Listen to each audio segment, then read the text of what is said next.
What's happening, fishing friends? Tonight we're going to discuss the different type of bass bites that you'll experience as you start bass fishing. If you've already been bass fishing for some time, that's okay. I'm going to share some of the things that I've learned and messed up along the way to hopefully help you on your adventure. Let's see.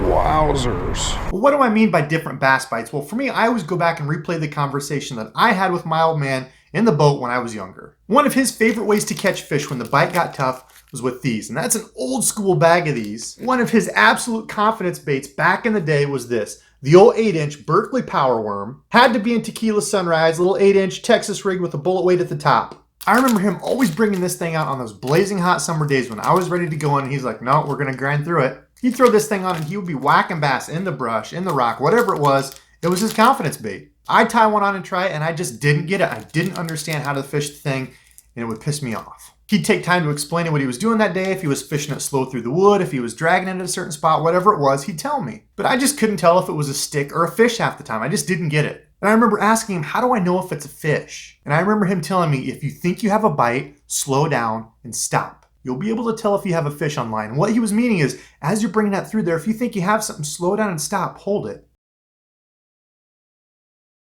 You'll be able to tell if there's a fish there. My old man was more of a give you the framework you need, point you in the right direction, and let you go. He was always there if I ever had questions, but he wanted me to figure it out on my own, figure it out by myself. And that frustrated the heck out of me when I was learning. I just didn't get it. But failure is part of learning. Failing at something or not being good at it is humbling. You need it. You're not going to go out and just pick up a new technique and be good at it the first time. It's going to take weeks, months, years to really practice it and get good with it and become confident with it. How many times have you messed something up and go, oh gosh, I'll never do that again?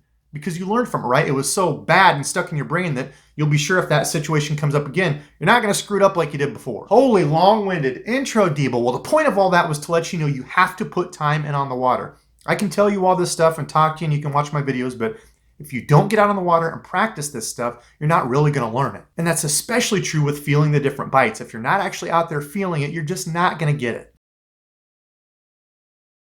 So probably the first bite you'll experience is the heavy load. And what I mean is when you start out bass fishing, a lot of people tend to, use lures where they're just chucking it out and winding it in with the reel. Spinner baits, chatter baits, crankbaits, square bills, whatever it is, throwing it out and reeling it in, right? There's not a lot to it. They're just doing a steady pace. You reel it in. And of course, we know there's ways as you get better with it, you can put action into it and do different things. But as you're starting, oftentimes you're just finding stuff that's easy. Throw it out and reel it in. Now, sometimes this whole heavy load feeling bite is going to be easier at times than others.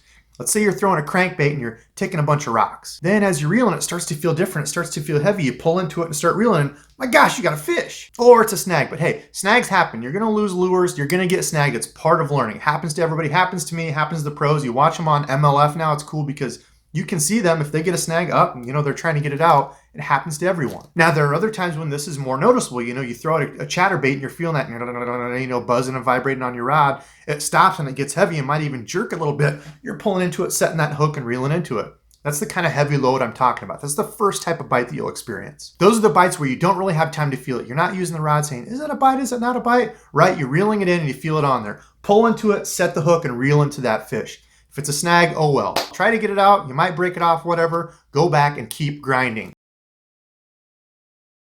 Now, speaking of feeling the bite, the second bite is that type of bite. The type of bite where you're throwing the lure out, you're working it back with the rod. You're not reeling it in with the reel. You're working it back with the rod and you're really trying to feel that bite or that bottom composition or that wood that you're in. You're really feeling for it. And for me, the jig and Texas rig come to mind. If I'm dragging a jig on a point, I'm feeling each one of those rocks. What is that one? What is that one? Trying to understand what the composition of the bottom is there. Or if I'm flipping a Texas rig into a bunch of really heavy timber, I'm slowly working up over each little branch, trying to figure out where am I at? What's next? Is that a bite? Is it a fish? What's going on here in this cover? You can see in this clip, I'm working through the wood. I think I feel a bite, so I reel up my slack. I'm slowing down. I stop, and it all happens in a quick instance, and that fish moves. I'm dropping the rod tip quickly, reeling down to that fish and setting on slack line to make sure I'm getting penetration. And I tell you, there is no substitute better than time on the water to understand these feelings, to work through wood and actually feel the difference between wood and a bite. This is a good tip that I use that my old man told me to do. He's like, well, if you can't understand it, if you can't tell what is wood or a bite,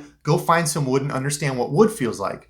So it's kind of like counter learning. If I know what wood feels like and I get something that doesn't feel like that, it's probably a fish. So as you go out to your local lake, find a piece of bank where there's some wood right close to you. Flip your bait in there and slowly drag it through it. Watch it so you can understand and see what it feels like as you come over small branches, bigger branches, as you come over rocks. Watch your bait. And then do that same thing, put it out there and close your eyes and work over it. And you can understand what, okay, I'm on a rock now, I understand what that feels like. Or I'm on a big log, I understand what that feels like. It's something that definitely helped me understand what those different pieces of cover feel like as I'm bringing my bait over it. Now the third bite that you'll encounter really falls into that anything different category. This is one of those real quick reaction strikes. You throw that bait out and literally as soon as it hits the water, you've got a fish. You don't have time to react, you're not feeling it, you're not reeling into it and feeling, some weird heavyweight, it's just gonna hit. And again, time on the water is gonna help you understand that. You're either gonna feel that something different, if you've got a moving bait, you're just gonna pull into it hard, or if you've got like a jig or something, you throw it out there, you feel there's something on it, takes it quick, drop that rod and set the hook hard.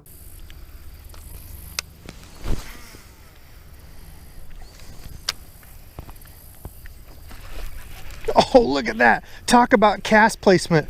That is it. That's reaction strike cast placement. Look at that, right on the edge of that log. As soon as it hit, caught that fish. And the next bite is important because all the other bites that we've talked about are feeling. You feel a heavy load or you feel something different on your line. The next one is all about seeing the bite.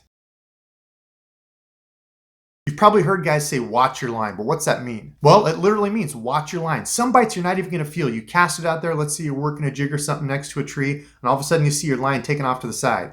It's gotta be a fish. Maybe a turtle, probably a fish. So in that case, you're gonna wanna reel up your line and set your hook accordingly. In this clip, I'm working a jerkbait and I was making sure to work it on slack line. I don't want that jerkbait moving. And as you can see, the line starts to take off and I pull up that slack and reel into the fish. And this is important for you guys and gals out there who have already fished for a long time. It's one of those things that you can kind of forget about, especially when you're in a lull. It's been a long day, it's been a couple hours, you haven't got a bite. You're throwing lures out, you're probably fishing them faster than you should. When you tend to get frustrated, you're not fishing them to the full potential. Probably not paying attention, you're looking around, looking at birds, whatever it is, not really focusing on the line. And it's little things like that that can really turn your day around. If you pitched into a tree and a big old 5-pounder had it and you're not watching it, your line's going off, for whatever reason he spits it, you've just completely missed that bite.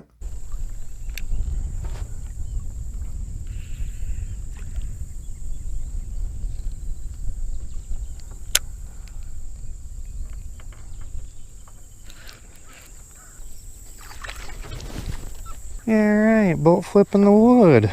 What do you know?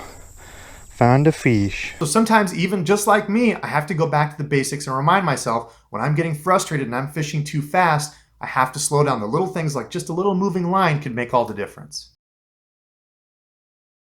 Now the final bite is the topwater bite, my favorite. And how will you know if you have this bite? Well, I've built you the framework.